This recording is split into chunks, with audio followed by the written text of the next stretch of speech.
The president and prime minister meet again. Why did Benjamin Netanyahu come to the White House this time? We'll speak with someone who knows both leaders. A cage match or a congressional hearing?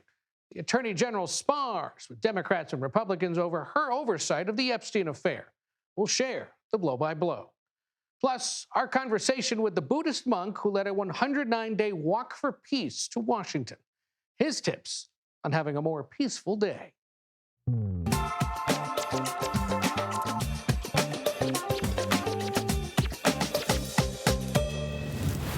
Welcome to the Takeout. I'm Ed O'Keefe, and again today for Major Garrett. Hear me out. Today is going to be my peaceful day. Today is going to be my peaceful day. It's a mantra and a mindset being shared by 20 Buddhist monks as they've walked from the Fort Worth, Texas area to here in Washington over the last 109 days, covering nearly 2,300 miles on a walk for peace. The monks have walked, often barefoot, through bone-chillingly frigid temperatures and through some of the most tumultuous weeks in recent American history.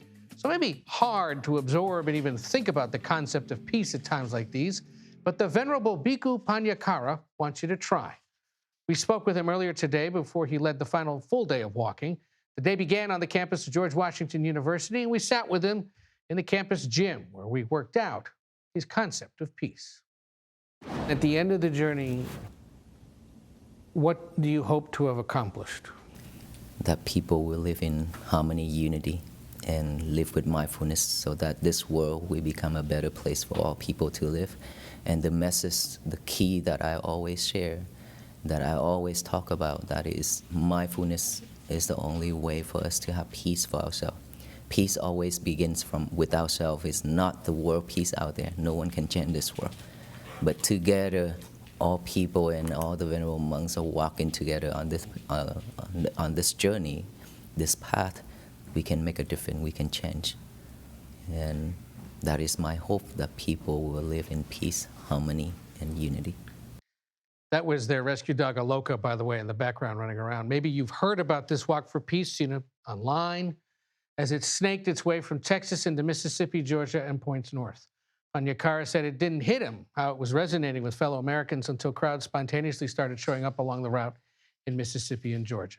Now, back to the idea that today is going to be my peaceful day. How would that work? Well, this is a tease, folks. Stay tuned. We'll share his tips on peace towards the end of the program. But we begin tonight with a very peaceful colleague of mine, Weijia Jiang, over at the White House, where President Trump today met with Israeli Prime Minister Benjamin Netanyahu to discuss what else? World peace. Weijia, this was the Prime Minister's 6th visit to the White House during the president's second term. Do you have any sense of how it went?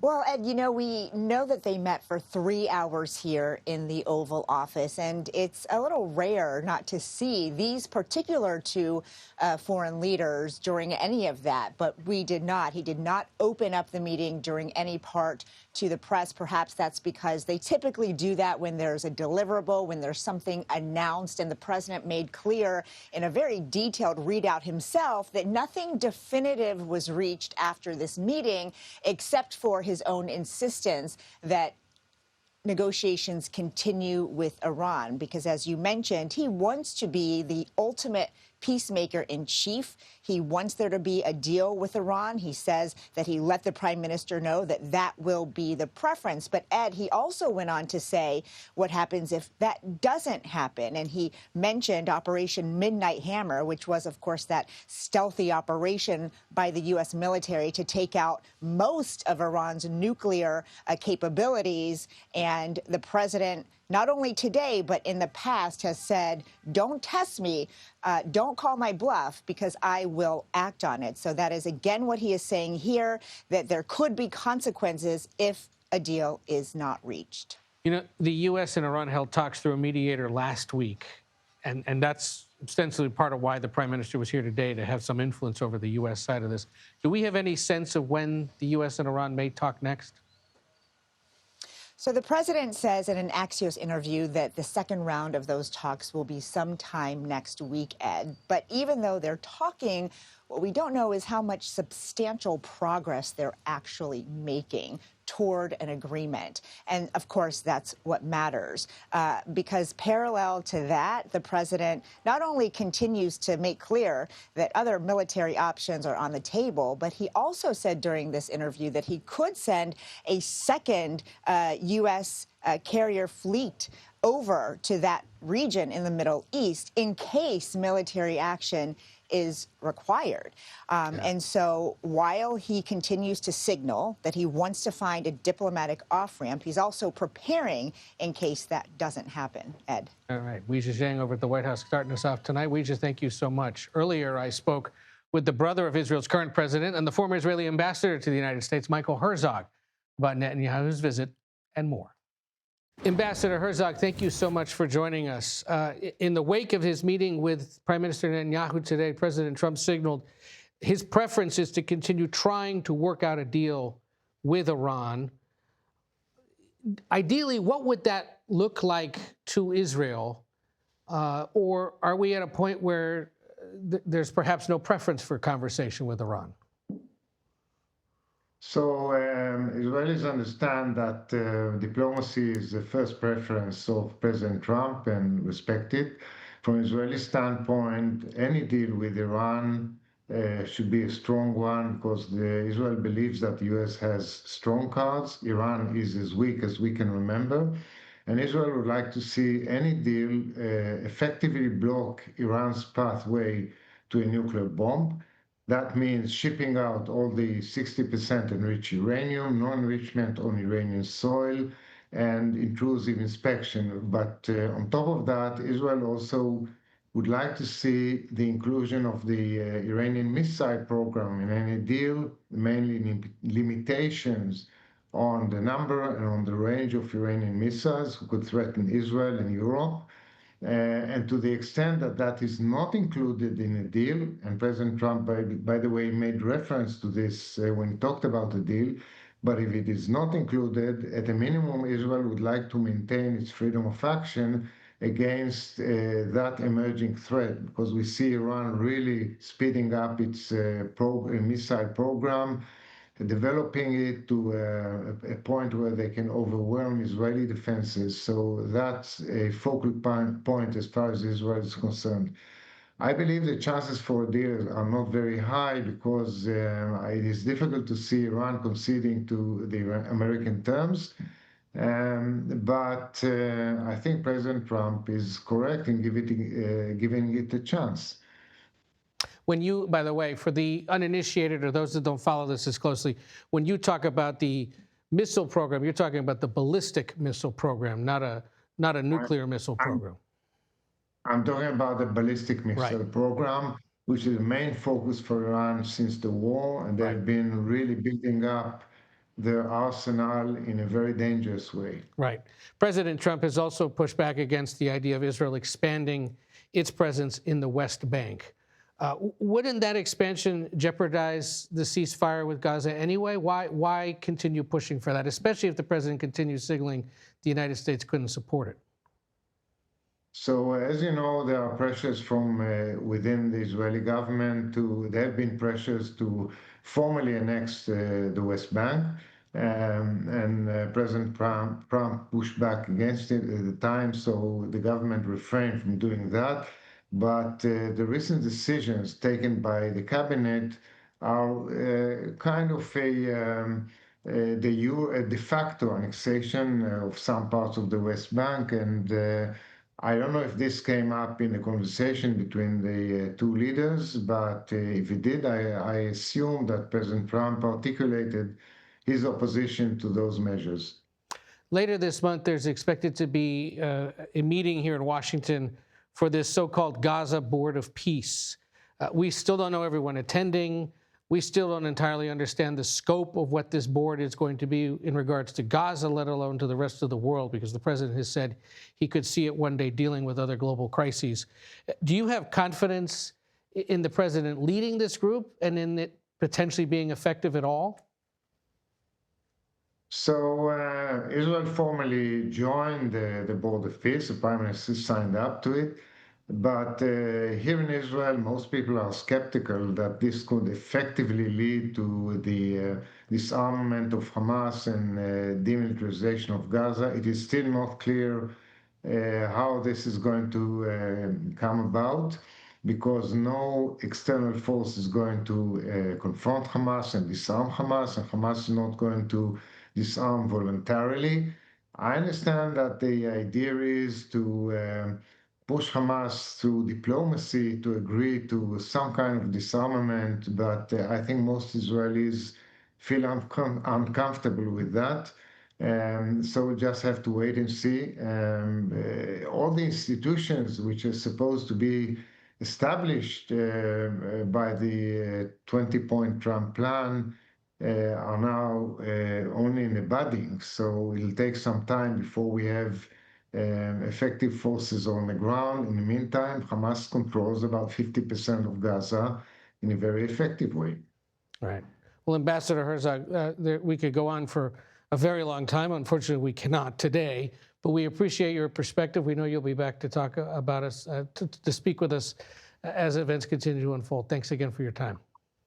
With pleasure. Thanks for having me. Take care. In other news, Attorney General Pam Bondi had several heated exchanges with lawmakers over the Justice Department's handling of the Epstein files. Here was one of those exchanges with Kentucky Republican Congressman Thomas Massey. This guy has Trump derangement syndrome. He needs to get, you're a failed politician. I'm glad you're asking about Merrick Garland. You don't get to reclaim because time this when is you don't, bigger than Watergate. When I don't answer a question the way This you goes want. over 4 administrations. You don't have to go back to Biden. Let's go back to Obama. Let's go back to George Bush. This cover-up spans decades, and you are responsible for this portion of it. CBS News congressional correspondent Nicole Killian joins me now. Nicole, you and I are both parents. This sure felt like the kids squabbling with each other once or twice, at least, during this hearing today, did it not? Well, it certainly was more than once or twice, and certainly more than several exchanges. I mean, that really is kind of the headline coming out of this hearing, because it's like, well, what did we hear? What did we learn? Because there was so much back and forth, finger pointing, fighting, trading accusations, particularly between many Democratic lawmakers and the Attorney General. The Attorney General even had what some were calling a burn book, where she, after a lawmaker would speak, she would then read off some opposition research, if you will, against that particular member. And it just got to the point where some of those members were just like, hey, I'm ready for this. What you got? So it was very combative. And, for the survivors in the room, many of whom stood up multiple times, they didn't necessarily get the answers that they were seeking. And there was a particularly poignant moment at the start of this hearing where we saw things start to go off the rails. It started with Congresswoman Pramila Jayapal asking the Attorney General to turn around to the survivors who were in the room and to apologize to them. That didn't exactly happen. Instead, it turned into an argument, a back and forth between the Attorney General and Congresswoman Jayapal. Take a listen to what the Congresswoman told me right after that exchange. I felt it was really important. I've spent a lot of time with them, and they're devastated and also furious. And it felt like an opportunity for her on a very human level to turn around and take responsibility for the trauma that she has caused to them, and she didn't do it. And how do you feel about how she handled that moment? Furious, because she once again dismissed them. She once again did what people have been doing to them, from Epstein on through every single investigation. So as you heard the Congresswoman tell me there, she felt survivors were furious. She said she was furious at the Attorney General's conduct. The Attorney General, for her part, though, I would point out, Ed, in her opening statement, did apologize to the Epstein survivors and said that she was sorry for what happened to them and encouraged them, if they had any further information, certainly to come forward and talk to the department, to talk to law enforcement. But she did acknowledge them from the outset. That being said, I talked to one survivor by the name of Jess Michaels after the hearing. Take a listen to what she told me about what she thought of the hearing. At the end of the day, do you feel like you got any answers in this hearing? Oh, I got clarity that I want to sit down with Pam Bondi. I want to talk to her about the fact that I can't find a 302 anywhere in any of the files. A message got back to members that have looked at the files, and they can't find a victim statement for me anywhere. And now, when the Attorney General exited the hearing, I did ask her if she plans to meet with survivors now that this hearing is over. She did not respond to questions coming out of the hearing or going in. But that certainly was something that many of these survivors were seeking, just an opportunity to either meet with the Attorney General or to sit down with officials at the Department of Justice to assist them with, this ongoing case. All right, Nicole Killian, thank you for tracking it. We know you'll continue to do so. We appreciate it. We turn now, however, to the search for Nancy Guthrie. The FBI today conducted searches along several roadways in Tucson, Arizona. It comes after a man was detained last night for questioning and then released after a search of his home. A man who only wants to be identified as Carlos spoke out. Here's some of what he had to tell CBS's Andres Gutierrez. I'm innocent. And you don't even know who the lady is? Do you know who Savannah Guthrie is? No. I don't follow the news. Right. I don't watch You don't watch the Today Show? No. So this was a complete shock. It was. And CBS's Andres Gutierrez joins us now from Tucson. Good to see you again. The FBI says agents are conducting an extensive search along roadways in the Catalina foothills there in the Tucson area. What more do we know about the investigation at this hour? Well, Ed, they are tackling this with a two-prong approach. They are harnessing modern advancements in technology that allowed them to extract that video from Nancy Dorval's camera. There's also the old-fashioned detective work where they're right now on the ground in Nancy's neighborhood going through that thick brush as well as the rough terrain, trying to find any tips or follow up on any leads. And those tips are coming in fast and furious, Ed. The Sheriff's Department late this afternoon said that they have received nearly 18,000 calls since Nancy was last seen on February 1st. More than 4,000 of those calls came in the last 24 hours ever since the FBI ended up releasing those images and videos of this very chilling man masked and armed at her front doorstep the night that she ended up disappearing. So far, they still do not have a person of interest or any suspects in this case. Nancy is still out there, they believe, still alive, and they're hoping that a $50,000 reward that the FBI is offering will churn up any leads in finding her safe and bringing her back home to be reunited with her children, or perhaps also arresting the individual or person who ended up doing this to her. 4,000 leads since the video, an important reminder of how important it is to have those kinds of images. Andres Gutierrez there in Tucson, who I know will continue tracking this for us as well. Thank you so much. We'll be in touch. Coming up on the Takeout, some House Republicans defy President Trump on the hot topic of tariffs. One of them was California's Kevin Kiley. He joins me to explain why he's voting against the White House on this one. Plus, the FAA closes airspace around El Paso, Texas, while the Trump administration is blaming Mexican drug cartels. And a group of Buddhist monks, saw them at the top, completes a 15-week walk for peace. More of our conversation with the man who organized it all. The Takeout returns in 90 seconds.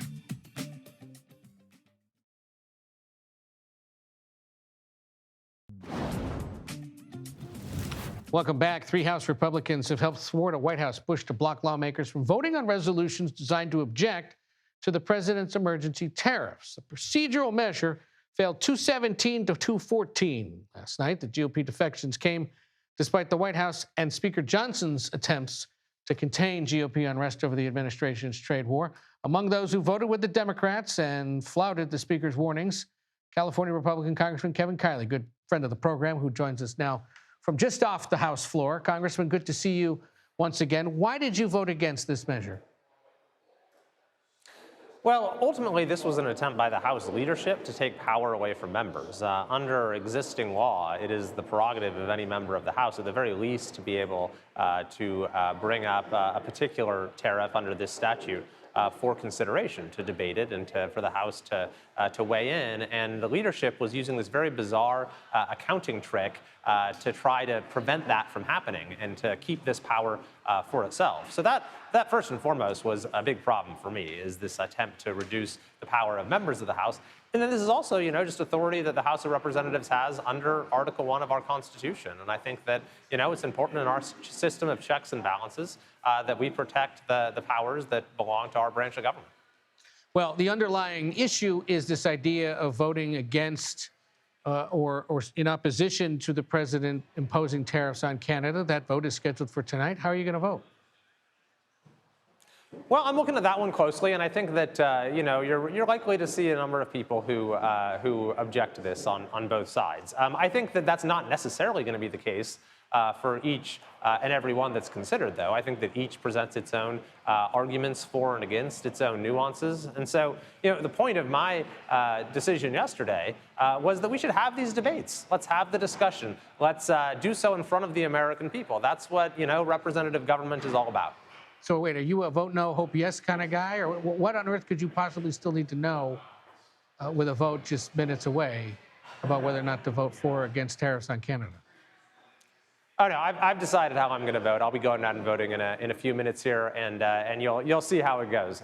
But this one, I will say, is a little different than some of the others because we have an existing free trade agreement that exists with our neighbors to the north and the south, which I think makes the 35% tariff here a little more problematic for folks. But if we get other tariffs across the world that come before the House, I think that everyone's going to look at each one a little differently. But I think that's a good thing. That's the virtue of the House of Representatives as a body, is we can all bring our different perspectives and values to bear and have the debate. I see where you're headed on that one. You are also a member of the House Judiciary Committee, so you spent a good chunk of the day engaged in the hearing with the Attorney General, Pam Bondi. What, if anything, did you find helpful about today's exchanges? Well, there's a lot of topics covered, and the Department of Justice has a huge jurisdiction. For me, I focused on how can we, resolve this big debate we're having in this country right now when it comes to immigration enforcement. And so I have suggested that there are some reforms that make a lot of sense, that have support on both sides of the aisle, that can form the basis of a deal. But those reforms have to go hand in hand with more cooperation between the local and state and federal authorities. And where you're seeing big problems develop and things get out of hand is in those jurisdictions that refuse to honor what are called detainer requests, for example, where you have someone who's here illegally and has committed a crime. Ordinarily, they just get handed over to the federal immigration authorities in a custodial setting. But you have some jurisdictions that refuse to do that are releasing them into the community, and then that creates the need for a much more disruptive form of immigration enforcement. But the shouting, the evading of questions, the reclaiming of time, for the uninitiated or those that only watch this from afar, is that the way to hold a hearing?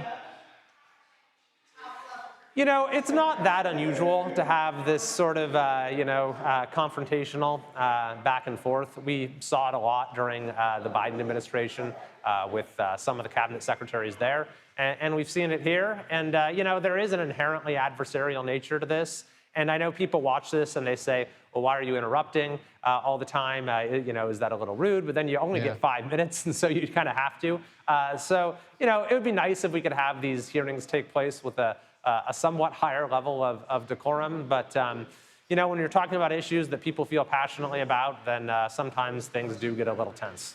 Real quick, the Supreme Court, of course, has upheld California's redrawn congressional map. Means your district's being split up into several different parts, and you've been going through, at least on X and in exchanges back home, explaining to people why you're not running in certain parts of your existing district as it's been cleaved off into new ones. Are you any closer to deciding which one you will ultimately seek re-election in? Yes, I am pretty close. So, for those who don't know about Prop 50 in California, this brought gerrymandering back to our state. I'm against gerrymandering wherever it occurs in any state, but be that as it may, my district has now been cut into 6 different pieces. And so I can, of course, only run in one of them. And so I've been trying to figure out what the best path forward is and making this kind of impossible decision. So I have narrowed it down to 2, and we have until March 4th in California to make a final decision. All right, so you got a few more weeks. Let us know or come back to us once you have made that decision, and we'll talk about it. Kevin Kiley, Congressman from the great state of California. You got a busy night ahead. We appreciate you taking some minutes beforehand to talk to us. We'll talk to you soon. You bet. Thanks for having me. What could the Mexican cartels have to do with your flight getting delayed? Well, it happened today. We'll explain the brief closure of airspace over El Paso, Texas, and how it resulted in a big disagreement between the FAA and the Pentagon. Stay with us. The Plates are still hot here. This is The Takeout.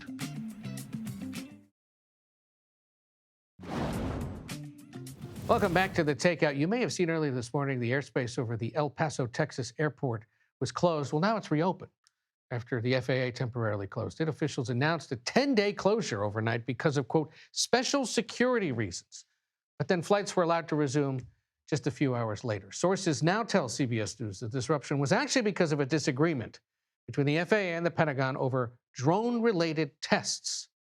So we've brought in Olivia Rinaldi, who reported on this all day, knows a thing or two about aviation, and can answer some questions about what on earth was going on here. So do we know what sort of tests the Pentagon was trying to conduct? So they're actually testing a high-beam laser, high-energy laser that was supposed to help shoot down some drones that have been coming over the U.S.-Mexico border. And these are drones that have been coming from the cartels. They've been having issues like this for a while, but they're saying that they're growing in intensity, and because of that, they're trying out this new technology. So high-energy laser was one of the things they were planning to try that really set off this whole issue. Because we have a military base sitting next to a civilian commercial airport that's also a major cargo facility for that very western tip of Texas and southeastern New Mexico. Yeah. And the conflict just boiled over. It really did. And we got to take a step back and kind of look at this from 30,000 feet up, if you'll take the airplane. No pun intended. If you'll take it. But this really stems back to last year and DCA and the plane crash that happened when an Army Black Hawk, here in Washington, when an Army Black Hawk helicopter collided with a passenger jet. It killed 67 people. We just had that memorial 2 weeks ago.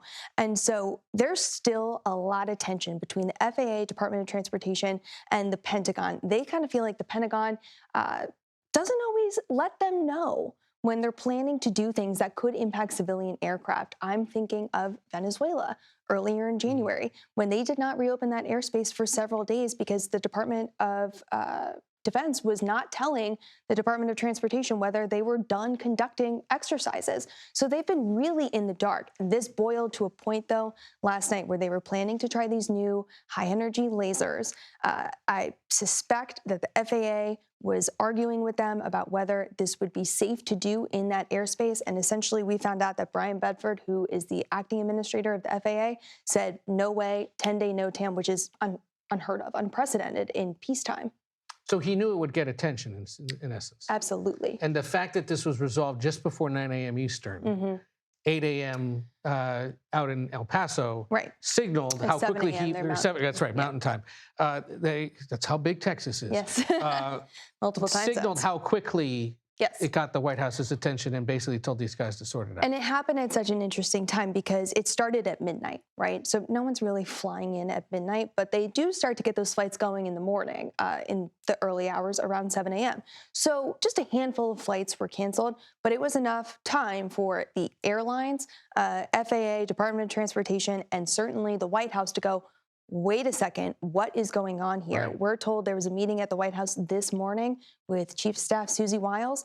After that, no TAM was lifted. Conversation was flowing. We don't know what's going to be the impact of whether or not someone's going to get fired over this. But this issue, sources have been telling me, has been boiling in this government for a long time, at least for the past year. So we'll have to see what actually is the fallout, if there is one. But there needs to be a conversation between the FAA and the Pentagon. And it sounds like the Chief of Staff started that conversation this morning. I'd be remiss if I didn't ask.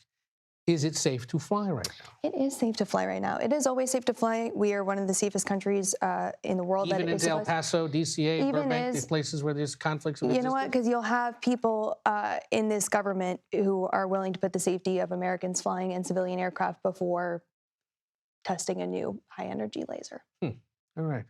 You know, we kind of joked that we call her Runway Rinaldi because she knows all things aviation. I was prepared for that, and I came up with Ed After Dark, which is what we have right now. Oh, I like that. All right. Well, thank you.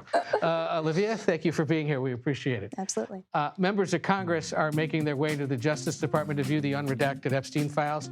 One of them is Massachusetts Democratic Congressman Stephen Lynch. He joins us next to discuss that here on The Takeout.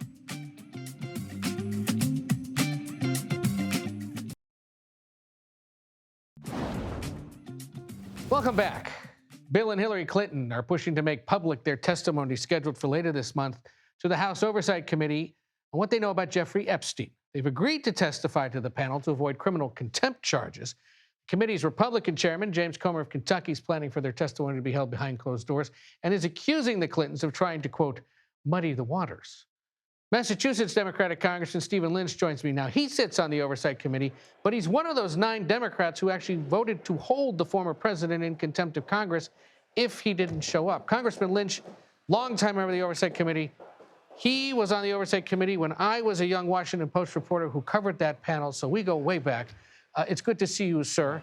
Remind us why you felt compelled to join other Democrats in voting to hold the former president in contempt. Sure. Well, there was a clear distinction, Ed, between what the documents revealed regarding Hillary Clinton versus former President Clinton. So there were very few documents, almost none, that actually mentioned Hillary Clinton. So the committee felt that there was no basis to bring her before the committee. Many of us voted against that with respect to Hillary. With respect to the former president, however, there were a number of flights that he was on. There were flight lists where he was on and his security team was on. There were a number of photographs and correspondence back and forth. He had a number of conversations with Ghislaine Maxwell. She claimed that Bill Clinton was her friend and not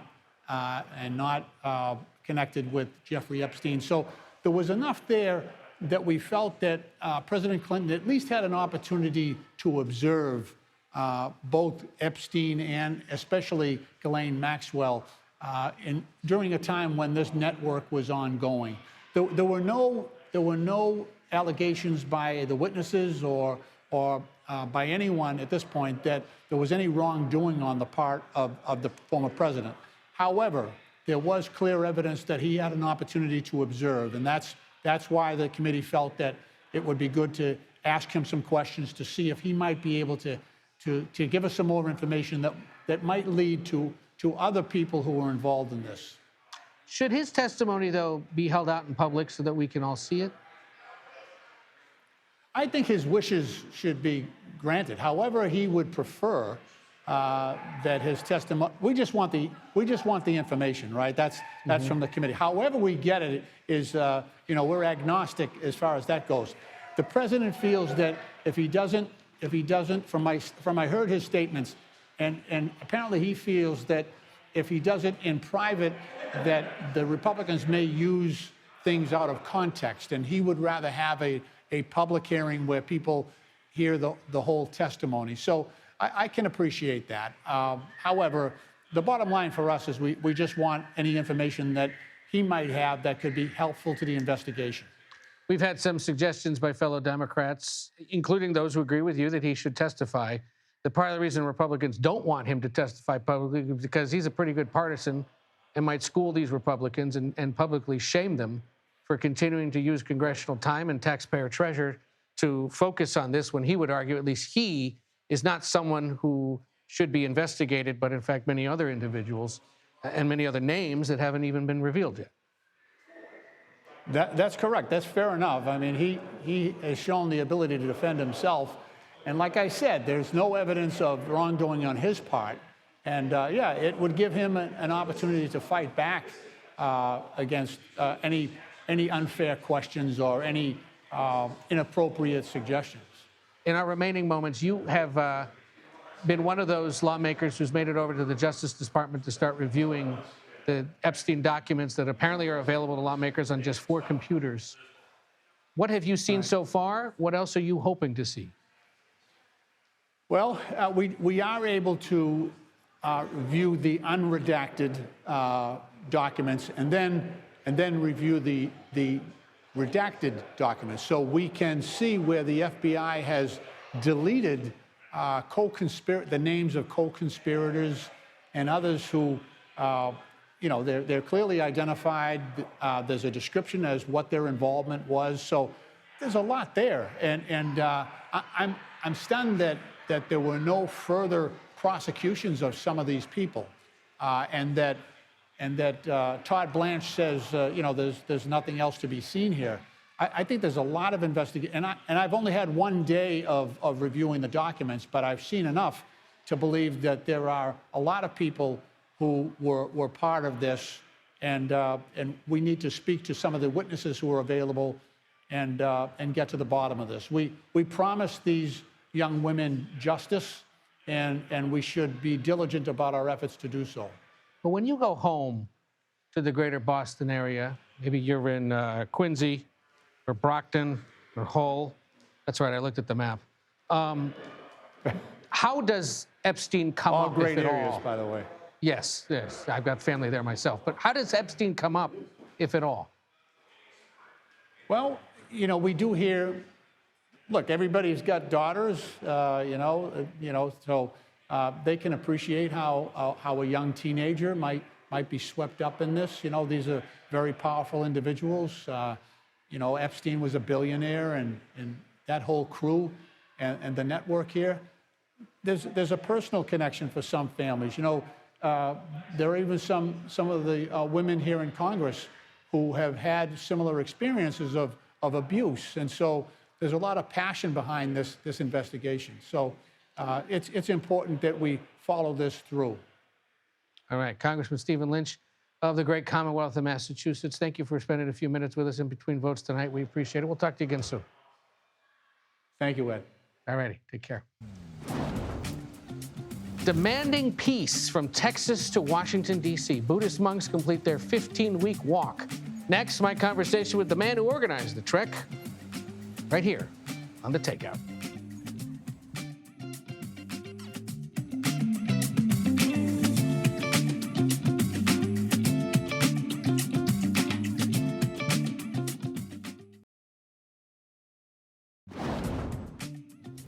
Welcome back. A group of Buddhist monks have reached Washington, D.C., concluding a 15-week walk that began in Texas with a simple message: peace.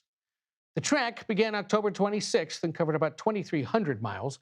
Earlier today, I spoke with Venerable Bhikkhu Panyakara, who led the walk alongside his rescue dog, Aloka. Here's some of our conversation. When you see the crowds waiting to see you walk by, you're obviously meditating and you're focused on the walk. What does that, how do you react to seeing all those people there? Well, the first crowd was in Mississippi, Georgia. A lot of people. That is overwhelmed. And that is when I cry. It touched my heart. That I never expected that much of people coming out for this mission.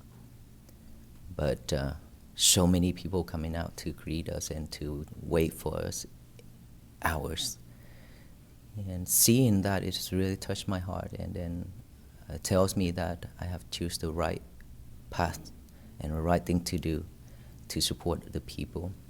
And of course, seeing so much people coming out also make me sad, because without suffering, they wouldn't come out, right? Seeing so much people coming out means we are suffer a lot, deeply. And that also make me sad as well.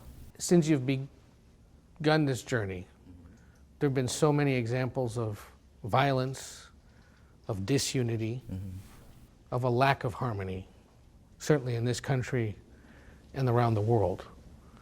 I don't know to what extent you're aware of all of it as you continue the journey, but it's got to make that message hard to resonate with some people when they see all the suffering and the trouble that we face. There are always, different people out there. And my goal, my message, just focus on what we are doing. Raise the awareness of peace is the only way that we want to do. And regardless of people, how people receiving it, right? Just on our journey along, there are haters. There are people shout and there are people curse at us as well and protest everything we have. But those will not bother us, because our goal is to bring the awareness of peace to all people. And so we just focus in that, just continue with that message, continue with that goal, and then follow it. Do not let anything else out there to bother us. Peace with a condition that is not peace will not last. So in any condition, if we be able to stay calm and cool and patient, that is when peace begins. That is the real peace.